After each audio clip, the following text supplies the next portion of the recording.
We're just getting older. World is getting colder. Trying to get sober. Lord help me get stronger. World is on my shoulder. Doing today, this is the 12 of 12 podcast, the podcast about real life, recovery, growth and development, redemption, because that's what this is about. And if you have not yet subscribed to this channel, do me a favor, tap the subscribe button and share for more. Also, if you need any help with substance abuse disorder, severe mental illness, do not hesitate to call our sponsors. First Step Recovery, they will be happy to help you. Great group of people. If you know anybody who needs that help, share it with them. Tell them to come get some help and we'll be happy to help them or point them in the right directions. See the numbers up top? Make sure you call them. We got a special guest today, Pony. How you doing? How you doing today, brother? Not too bad. I'm here. Yes, sir. Yes, sir. Great for you to be here. It's a pleasure for you being here and showing face. Tell us a little bit about yourself. So, my name is Pony. I work with a organization called Vocal Kentucky, which is a grassroots organization fighting in homelessness, HIV/AIDS, mass incarceration, and the war on drugs, which is technically the war on us. Yeah. And how we do that, we build political power with people who have or still impacted by one of the 4 issues that we face today. Okay. Yeah. So, starting from the beginning, because I know it led up to that point of you fighting for that righteous cause. Yeah. What have you ever used before? Yeah. So here we're just, my sobriety date is September the 9th, 2022. So I'm coming up on my 3rd birthday. Congratulations. Yeah, thank you. And before that, absolutely, bro. Like it was not a time that I didn't not use some kind of substance, right? It started when I was 14 with Lortabs. I still had a child mind, so it was still that enjoyment of like, it was different, you know, which I didn't really enjoy it because what it done, it just turned my whole world upside down, you know. Yeah. What do you think it was just a feeling of escaping reality, or was it just more of a fun thing at first and then it became more of a lifestyle of using? It became more of a part of you. Is that how it kind of went? Yeah, and as you think about it nowadays, yeah, because I mean I was 14, I started, and then I started to drink, and then on my way to school I was drinking vodka and sweet iced tea, whatever tea with vodka, I never know, but yeah.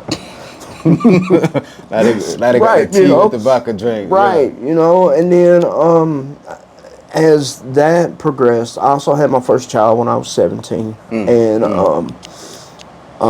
then I had my next child when I was 18, and you know. Oh, you wasn't playing? I wasn't playing. Wasn't playing at all. And then I got married. So my son was born August 1st, 2001. I got married like August 7th, 2001. And I'm still technically married, but like we ain't been together forever.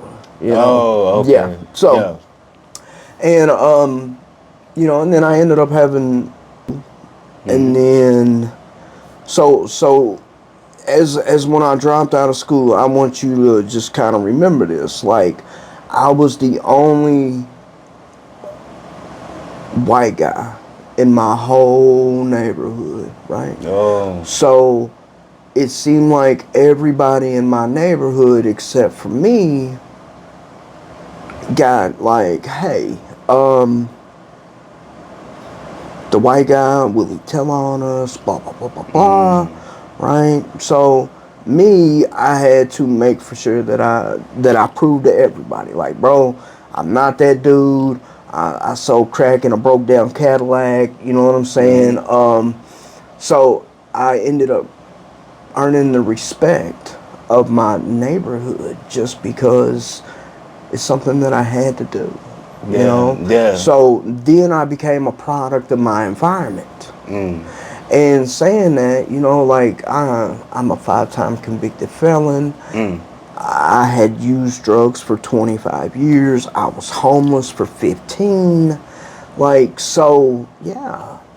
Yeah, so you being the only white guy inside of the majority of a black neighborhood, you receive some racial pressure, basically coming against you to have to prove yourself for being accepted or not. Yeah. And then it kind of led you down that path of doing what you were doing. Yeah. You know what? And I think that's one thing we have to do better at in our communities too, people. We can't just the color, all that. It doesn't matter. We're human beings. Right. Number one, we are human beings. One race, the human race. Yeah. So it's like, if it's a lot of bad going on in your community, and you see somebody moving in, first off, the problem is, I think a big thing is focusing on bettering the community in the first place. Right. You should not be, people. You should not be, and this is for the youth also, with the gun violence, with everybody out there who want to listen to this murder music and talking about taking people's lives and selling drugs and all this. That's not cool. Nope. It's cool to remain in school. It's cool to start your business. It's cool to be a family man. It's cool to stay out of jail, stay out of prison. Yeah. That's what's cool. That's what cool people do. Yeah. You don't want to be a failure. You don't want to have to go through what we went through, you know. Me going to prison, he going to prison. Right. So many people go to prison or be influenced by people who do drugs, and then we end up doing drugs and getting alcohol and getting caught up in situations. So what you need to focus on is not if a person has the forcing a person to prove themselves. If they come in the neighborhood, you treat them like a human being. Yep. Yep. If you're not doing what you're supposed to be doing, you're not supposed to be doing it anyways. Yep. You got laws there for a reason. Yep. That's just a quick little thought. All right. Yeah. Yeah, and I mean that's absolutely honest, because what I see in our youth today is I don't think, and I have no idea why people think that their life is Grand Theft Auto. You know, Telling you, bro, because there is no reset button, there is no coming back, and this is a great segue into also talking about overdose. yeah. You know, this is also talking about overdose. Like, here's what people don't understand. It's not that we want to do drugs. Mm-hmm. Sometimes we want to do drugs just to escape some type of lifestyle that we're living. You know, sometimes the only way that we're able to cope with our normal life is through drugs. Yeah. Because drugs take us away. Mm-hmm. You know, so I know this, like all of my homeboys, when we was talking about me growing up, like with all of my brothers, except for 3 of them, is no longer with us because of drug addiction. Wow. You know, because they didn't know that what they were buying wasn't what they thought it was. One of them thought that it was a 30, a Perk 30, a Roxy 30. It was a pressed heroin lace, you know, pressed pill. One of my other homeboys was doing good. He was doing good for like 30, 60 something days. He thought he had it. So he went back home. When he went back home, that was a trigger. He's no longer with us no more. You know, and then it's not, you know, and that's just an outside thinking about things and who ain't with us no more. But I got one for you. So when I was homeless, my brother and his fiance had gotten into it or whatever. She traded one of his bikes and however went along with that. And so they were mad at each other. He was staying over here in this tent and she was across the way over here in this tent.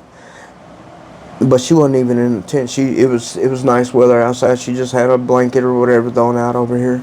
So I was over there talking to some of my other people, and I was helping somebody walk a tent back in this area, and we almost stepped on her, bro.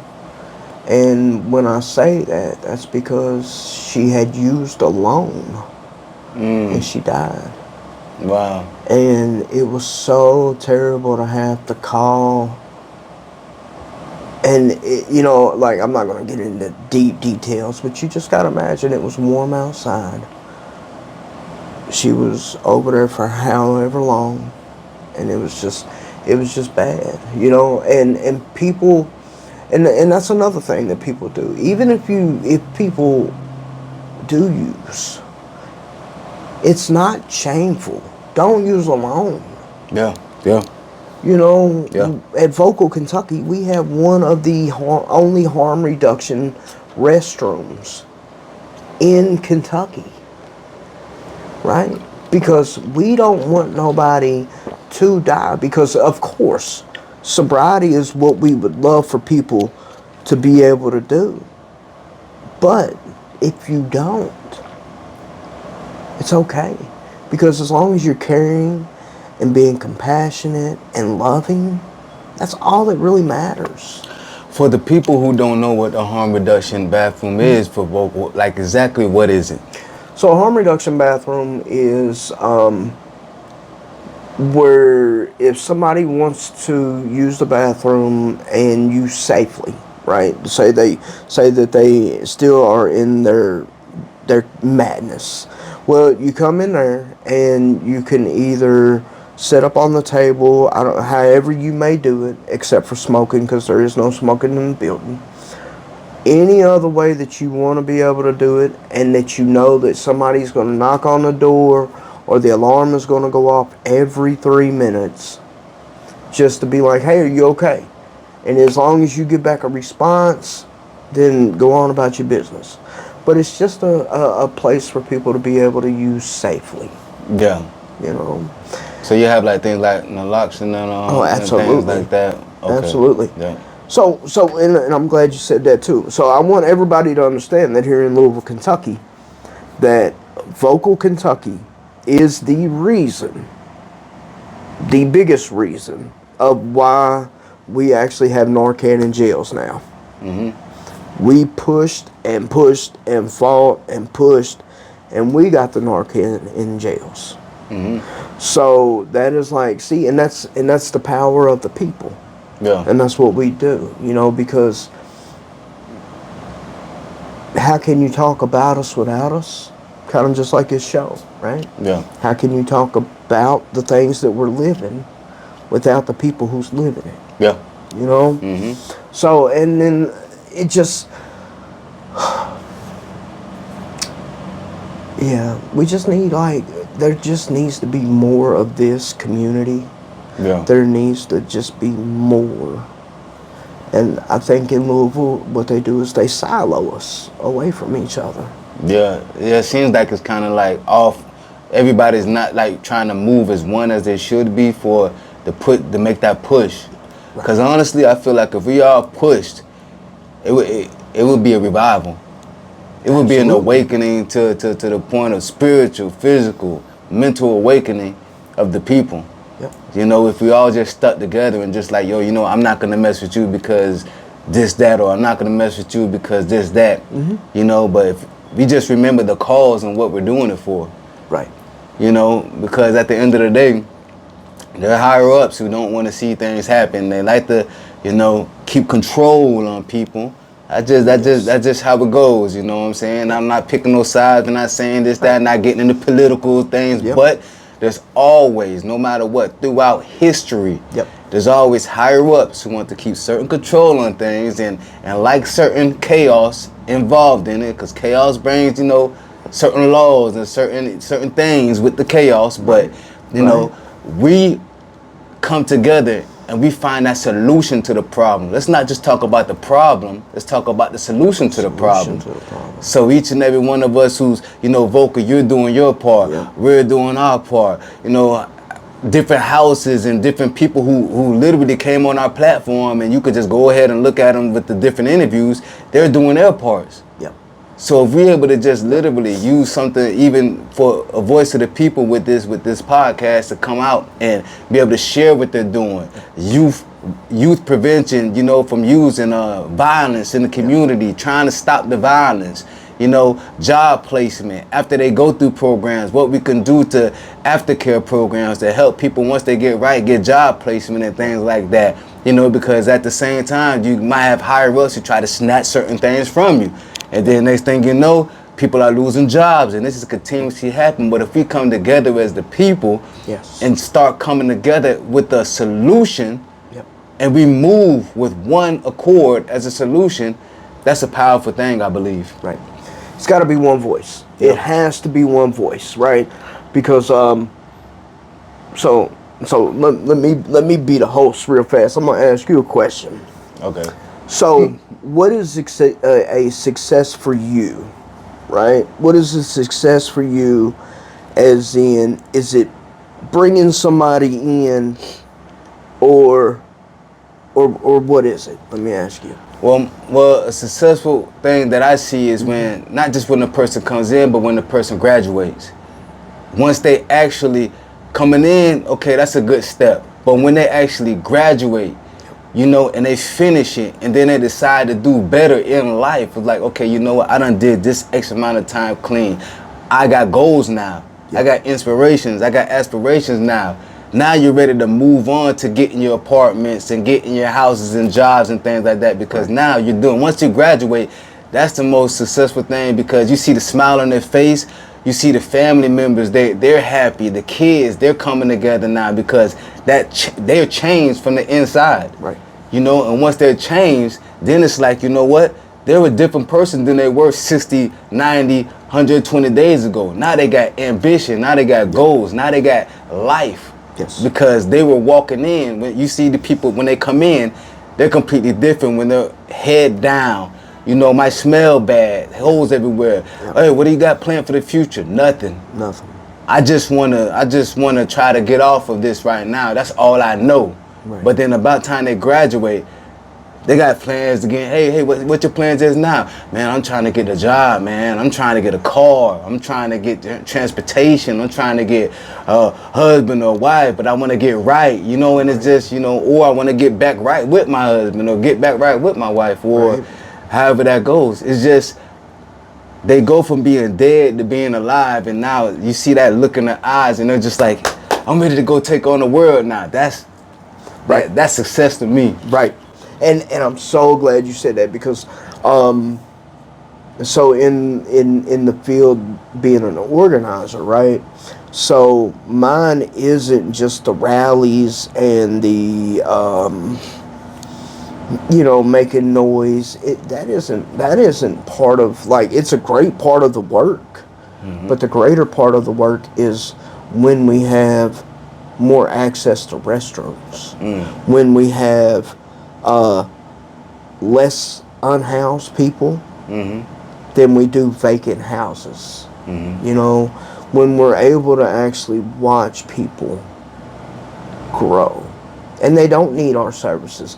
They don't need, they still want to be a member or a leader, but it's on a different term now. We can talk about what things used to be, not what things are. And I'm so glad that you answered it like that, because I mean, that is the best way. I mean, if y'all ain't choosing First Step Recovery and working with, you know, people like Isaiah right here, you know, I mean, a lot of people, and here's the thing, and I hate saying this, but a lot of things is people are more about the money that you are than the well-being that you could and should be. Yeah. That's the biggest problem. Yeah. You know, and since we're on this about this, so, you know, we got a nice chunk of change from this opioid settlement money, right? And maybe this is something that you, or just First Step as a whole, looks into, because you have a mayor who is sitting here just giving it to what he feels like it needs to go to. It's not even going through the board that they had set up that needs to say, well, say we're on the board and it's, you know, he's bypassing whatever we want to say that what works to doing what he feels like would make his image better, right? And it's just terrible that, you know, you have people out here that care more about what they look like than what your work shows, you know. Yes, it's definitely a sad thing, you know. It's ways to do things. You know, once people just, like you said, if he was just to look and just be like, you know what, you got people who is out here really putting in work and really care about the people. They know what's been working. They've been seeing the difference. Yeah. Yeah. Why not get together with these people and work with them? You know, you might have your boards, you might have this, that, but forget your image. What about the cause? What about the people? Yeah. You got people dying on the streets. Yep. You got people with nowhere to live. Yep. It's not like they want to be.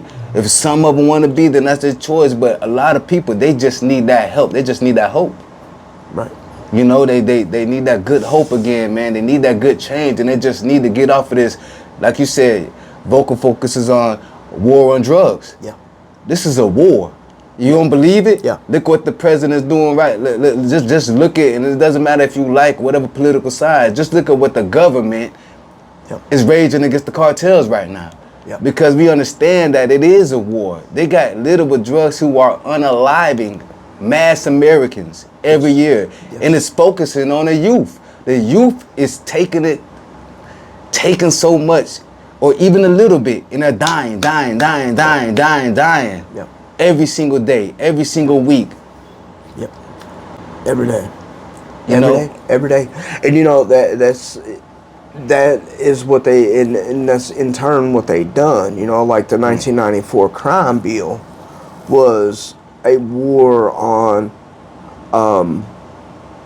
people of color and poor people, right? Mm-hmm. Because who else was getting football numbers back then? Yeah. So on top of that, you know, you had the other president that had the war on drugs. Mm-hmm. That was technically the war on us. Yeah. So now what they have just done in a whole vicious cycle now is it's a blame game. Mm-hmm. Now it's a blame game. It's we're going to blame the cartel, or we're going to just say that all immigration is here illegally, and now you're going to go here, here, and here. So what they've done, and people don't seem to want to look at a bigger picture, right? So the small picture is what they're doing right now, mm-hmm. right? It's taken away from you knowing what this hand's getting ready to do. Yeah. So the bigger picture of thinking about this is, well, if we're seeing that in Florida and we're seeing that in Indiana, that we can build in 8 days concentration camps. Let's just be honest about what they really are. It's mm-hmm. a modern day concentration camp, mm-hmm. right? So we're saying that now we can show that we can do this for immigration. Well, let's do this for all of these homeless people, right? Mm-hmm. So now because the majority of people, and it really is terrible, when you talk to people, it's always like bad mouth unhoused people, right? They're out there flying a sign, they're mm-hmm. bumming, mm-hmm. whatever. I've heard it, I've been part of that, and it's almost like, well, why are you going to talk bad about these people? What are you doing? Yeah. What are you doing about it? So now if you're showing that you can build a concentration camps for immigration, well, why don't you do that now for, they're thinking like, and I really feel like this is coming, that you're going to build them for just homeless people, because you've already seen that in Washington, D.C. itself, they got National Guard, mm-hmm. right? So now they're talking about Baltimore. Now they're talking about Chicago. Mm-hmm. Now you're talking about New York. And isn't it a crime? And I don't know. I just moved to Kentucky last year, but isn't it like technically a crime to be homeless in the state of Kentucky? Yeah, House Bill 5. So they called it the Safer Kentucky Act. When we were fighting against it, it's the Unsafer Kentucky Act, because it is not doing nothing. I go actually this Wednesday to citation court, mm-hmm. because what they do is they cite people for being homeless when there is no shelter beds available. So that, to me, it almost makes common sense, but you know, I have common sense a whole lot more than I think our politicians do. But it makes more sense to me to, if you don't have no shelter space, and if you haven't been in none of these shelters, no space means that you stay where? On the street, Yeah. right? So how can you cite somebody for being homeless or being poor, for living on the street, because there is no available shelter beds? That's what I mean. There's no Yeah. common sense. Yeah, exactly. So there's no housing. There's not enough housing. What about the and some viewers, really, you might be like, well, most of them are drug addicts, right? That's the word that I like to hear, that I hear tossed around a whole lot. Well, they're drug addicts.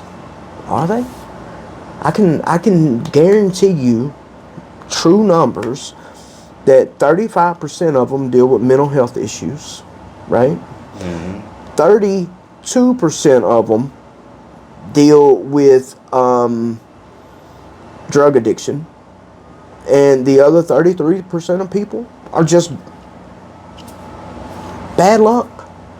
Bad luck, you're homeless. And now I can say this, that being unhoused, if you see people who use drugs now, it's probably because you're trying to just mentally deal with being street homeless. Yeah, see, and that's the thing about it. Like, even with First Step, we focus more on the mental aspect of what's going on, because it starts at the mental. Yeah. You know? Yeah.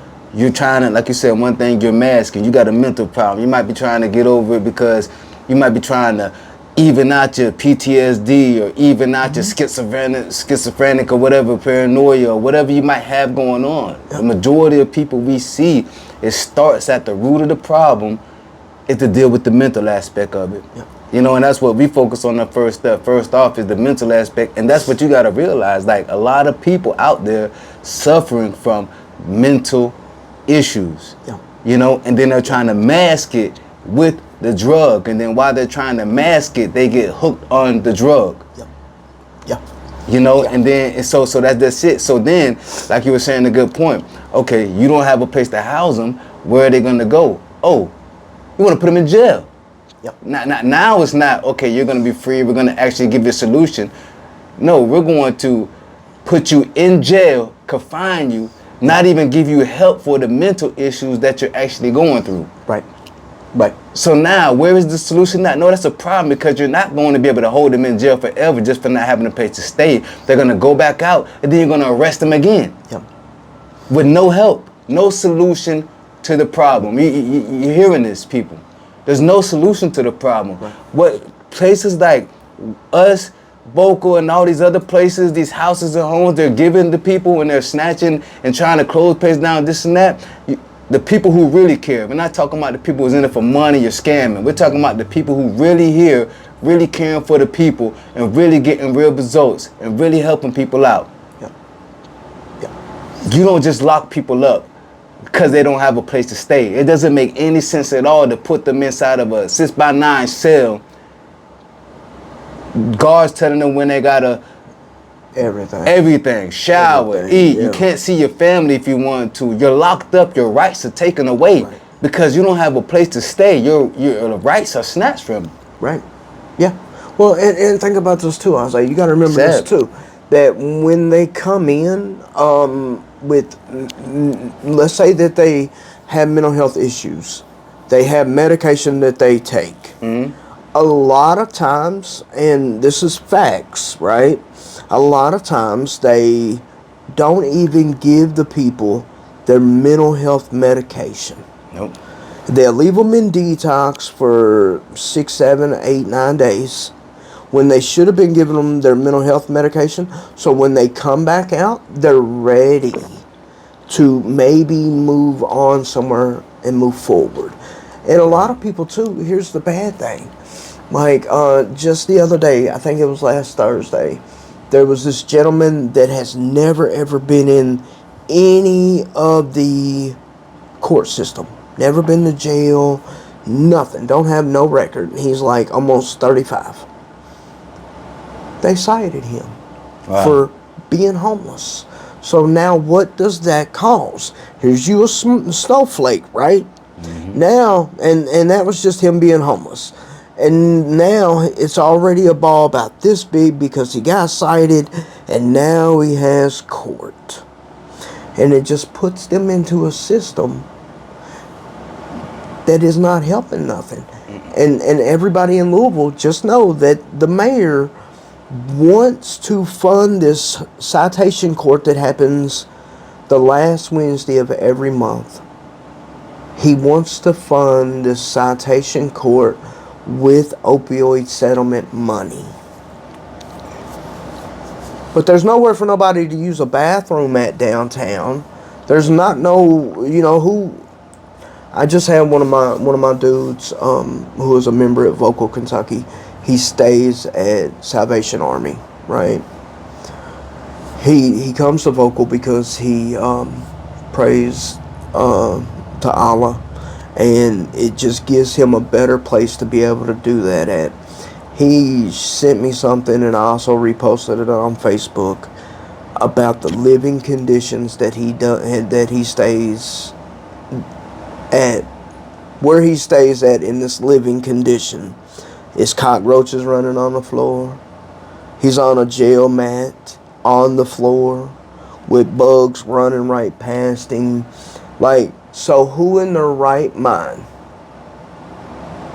wants to stay at a shelter that bugs, bed bugs, cockroaches, you name it, is right there?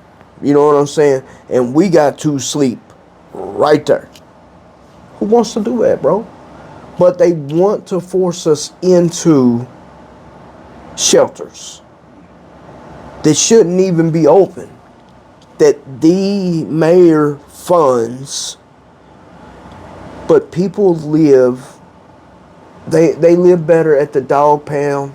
Here, I'll give you one better since we're in horse country. Mm-hmm. They live better at the racetrack.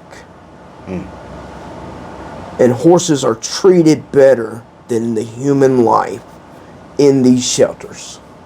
How about that? How about that? It's crazy. Yeah. It's crazy. When does care for the human life come back to Kentucky? That's all I want to know. I just moved to Kentucky last year, and I'm already seeing a big problem. A big problem. Yeah. The people. The people. Yeah. And it shouldn't be, especially you're able to do something about it, but then it seems like they just keep trying to take away or keep trying to tighten the grip on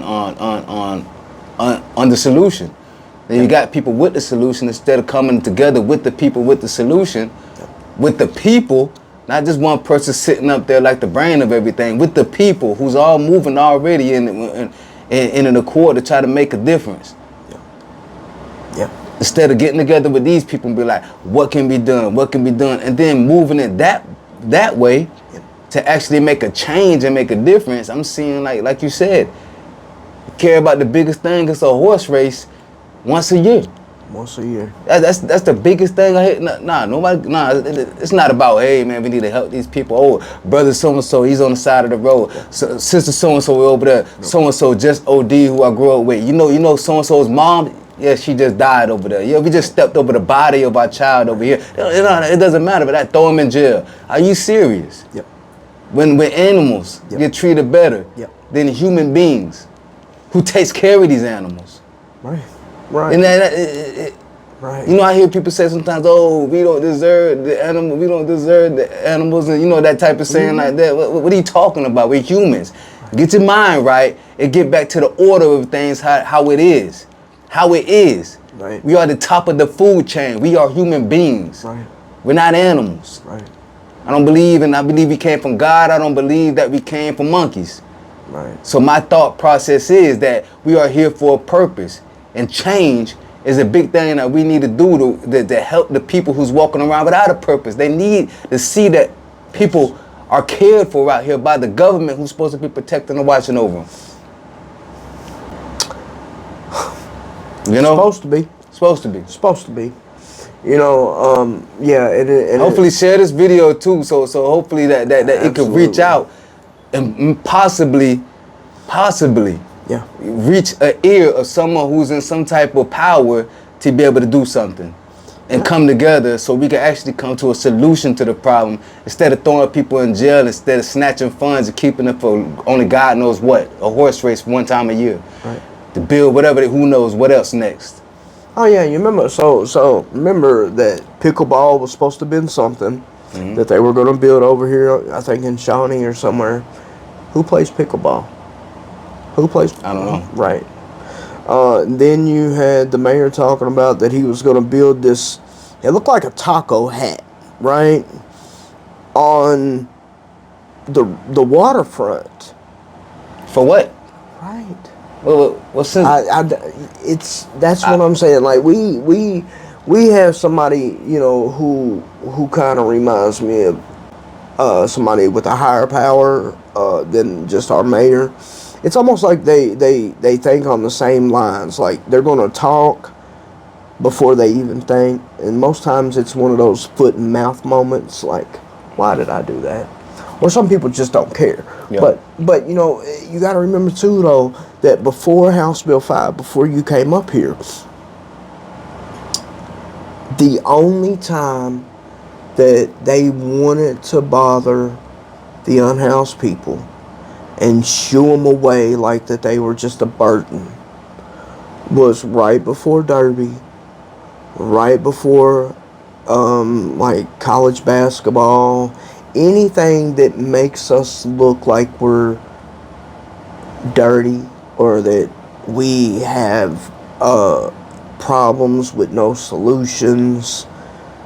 When it seems like out of town folk come in, they want to pretty us up. But that's not Louisville. That's not Kentucky. Kentucky deals with opioid epidemic. We deal with overdoses. We deal with homelessness. We deal with mental health. We deal with people who just don't know that maybe they got hepatitis C, HIV. And then we deal with people who just get incarcerated in a commonwealth for the minutest thing just so that the prosecuting attorney can get a W. People, this ain't right. This ain't right. And like, I want you to really sit back and think. Like, if you don't think that you can do anything, you can. Don't let them keep making you be quiet. Don't let them make you think that you don't have a voice, because you do. And do something. Get involved. Like, if you're just somebody sitting back watching this right now, get involved with your local organization. There's Poor People Campaign. There's Vocal.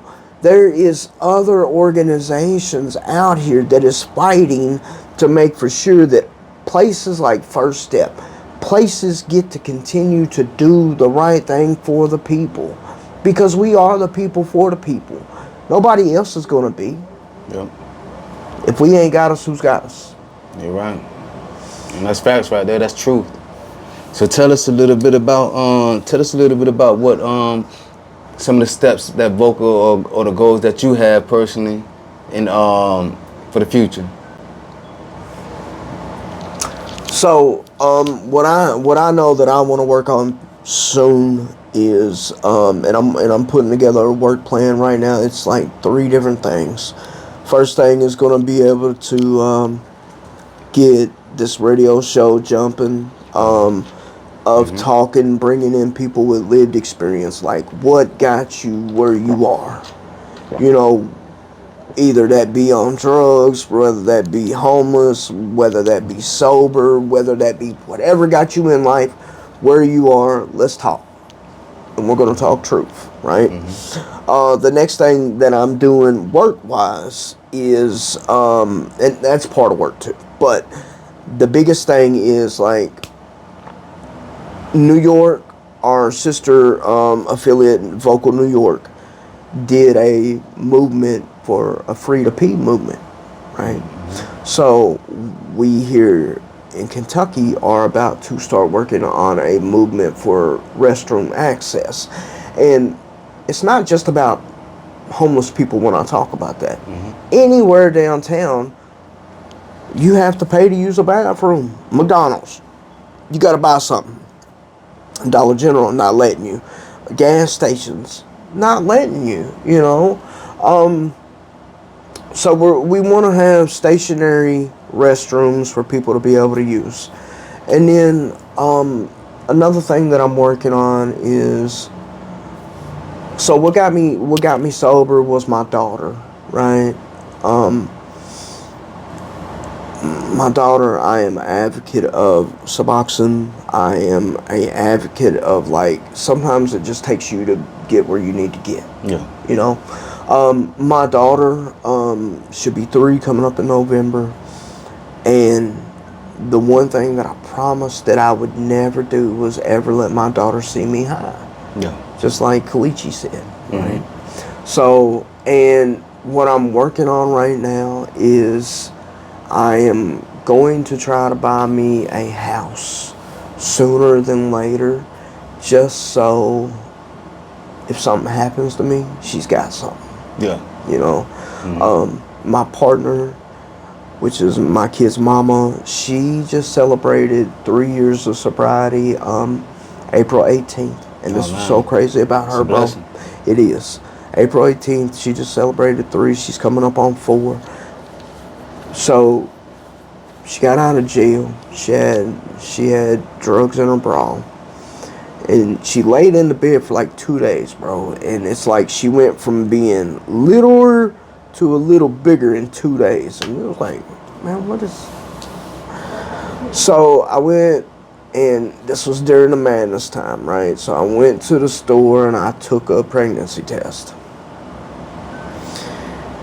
I come back, and that's how we found out she was like 2 months pregnant. Okay, because she just had got out of jail too, and that ice that was in her bra, she hadn't used ever. Like, when she found out she was pregnant, she stopped. She just stopped. So she now is the assistant manager, soon to be manager of the drop-in that we have at Vocal, Kentucky. 723 South Brook Street, Monday, Wednesday, and Friday from 10 to 2. People who want to just come, get in, hang out, talk to some like-minded people, you're more than welcome to, right? We also, for August, September, and I think sometime in the middle of October, we are doing a Power of a Shower event that for our unhoused folks, they're able to take a shower, get a new outfit, get some food, just be in good company of just showing, hey, look, we understand. Because everybody at Vocal, Kentucky has something of one of the 4 issues that we work on. Everybody has been impacted by at least one thing, right? And let's go ahead and talk about Sunday, because I know this will be out by Sunday. So Sunday, August 31st, is International Overdose Awareness Day, right? We are having our 4th International Overdose Awareness Rally at Injustice Square, right there at 6th and Jefferson, where they did the Breonna Taylor rally, where we do most of our rallies at. So it's going to be from 3 to 5. Y'all come out, holler at me.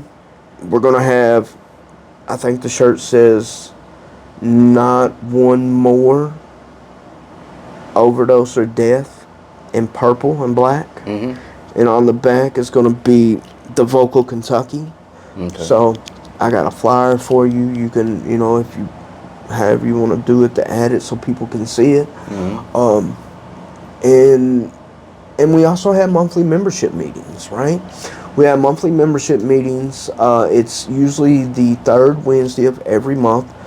September, it's going to be September the 17th. from 4 to 6 at 723 South Brook Street. Come and get involved, you know, because if we just sit here and we have conversation, what are we doing about it? You know, what if you're just sitting here watching this, what are you doing about it? What in life are you doing to stop one of the 4 issues that we are fighting for, right?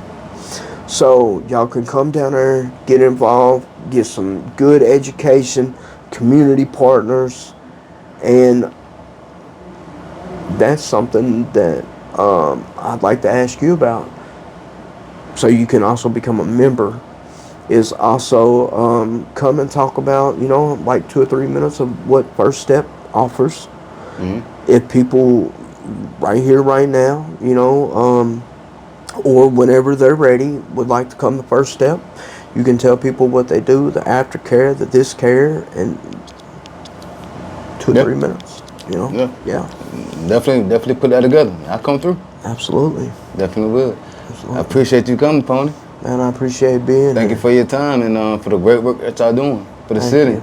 We're I gonna. appreciate it. It's a movement. Change is coming. Help is on the way. Absolutely. Is there anything else you'd like to say to the people before we close out? Look, share, and then keep an eye out on what I'm getting ready to come out with. I'm gonna have you on there too. Oh, nice work. You know I'm gonna pull up. Absolutely. Stay tuned. Great things ahead. We appreciate you all for joining in the 12 by 12 podcast. We thank you. We love you. Keep shining bright like the stars of the firmament, and God bless you all. Yeah. Have a blessed day.